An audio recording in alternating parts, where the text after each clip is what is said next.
Hi friends, welcome to Mahil family.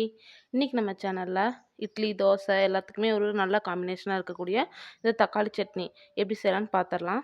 நீங்களும் ஒரு time இதை வீட்டில் ட்ரை பண்ணி பாருங்கள், ரொம்பவே சூப்பராக இருக்கும். வாங்க இந்த வீடியோக்குள்ளே போகலாம். இப்போ அதுக்கு ஒரு பாத்திரத்தை அடுப்பில் வச்சுக்கோங்க. அதுக்கு ஒரு 2 டேபிள் ஸ்பூன் போல் ஆயில் சேர்த்துக்கோங்க. ஆயில் நல்லா ஹீட் ஆகட்டும். ஹீட் ஆனதுக்கப்புறமா ஒரு ஸ்பூன் போல் உளுத்தம்பருப்பு அதை போட்டு நல்லா பொரிய விட்டுக்கோங்க. பொரிஞ்சதுக்கப்புறமா கூடவே ஒரு ஸ்பூன் போல் கடலப்பருப்பு சேர்த்துக்கோங்க. ரெண்டும் நல்லா பொரிஞ்சதுக்கப்புறமா அது கூடவே ஒரு 6 போல் வரமிளகா சேர்த்துக்கோங்க.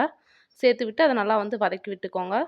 உளுத்தம்பருப்பு கடலப்பருப்போட கலர் மாறினதுக்கப்புறமா கூடவே ஒரு 10 பல் போல் பூண்டு சேர்த்துக்கோங்க. சேர்த்துட்டு அதையும் நல்லா வதக்கி விட்டுக்கோங்க. அது வதங்கினதுக்கப்புறமா 2 மீடியம் சைஸ் வெங்காயத்தை நான் கட் பண்ணி வச்சுருக்கிறேன். அதையும் நல்லா சேர்த்து விட்டுட்டு அதையும் நல்லா கலந்து விட்டுக்கோங்க. இப்போ அதுக்கு தேவையான அளவுக்கு உப்பு சேர்த்துக்கலாம். வெங்காயம் வதங்குற அளவாக இப்போ உப்பு சேர்த்துருக்குறோம். இதையும் நல்லா வதக்கி விட்டுக்கோங்க. நல்லா வதங்கினதுக்கப்புறமா 4 மீடியம் சைஸ் தக்காளியை கட் பண்ணி இப்போ சேர்த்துக்க போகிறோம். அதையும் சேர்த்துட்டு நல்லா கலந்து விட்டுக்கோங்க. தக்காளி நல்லா வதங்கட்டும்.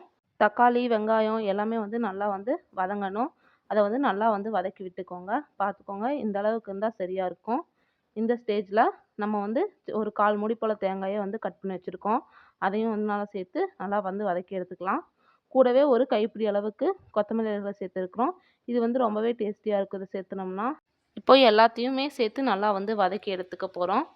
நல்லா வதங்கினதுக்கப்புறமா நம்ம அடுப்பை ஆஃப் பண்ணிக்கலாம். அடுப்பை ஆஃப் பண்ணிவிட்டு நல்லா இதை ஆற வச்சுக்கோங்க. இப்போ நல்லா ஆறிடுச்சு. இந்த ஸ்டேஜில் நம்ம அரைச்சிக்க போகிறோம். நம்ம வதக்கி வச்சுருக்கிறத மிக்ஸி ஜாரில் சேர்த்துட்டு இதை நல்லா அரைச்சிக்க போகிறோம். இப்போது எல்லாத்தையும் சேர்த்துனதுக்கப்புறமா நம்ம சட்னிக்கு தேவையான அளவுக்கு இந்த ஸ்டேஜில் உப்பு சேர்த்திக்க போகிறோம். நல்லா நைஸாக அரைச்சி எடுத்துக்க போகிறோம். இப்போ நம்மளோட தக்காளி சட்னி சூப்பராக ரெடி ஆயிடுச்சு. இதுக்கு தாளிப்பு கொடுத்தா இன்னுமே ரொம்பவே சூப்பராக இருக்கும்.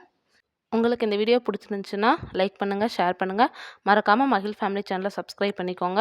தேங்க்ஸ் ஃபார் வாட்சிங்.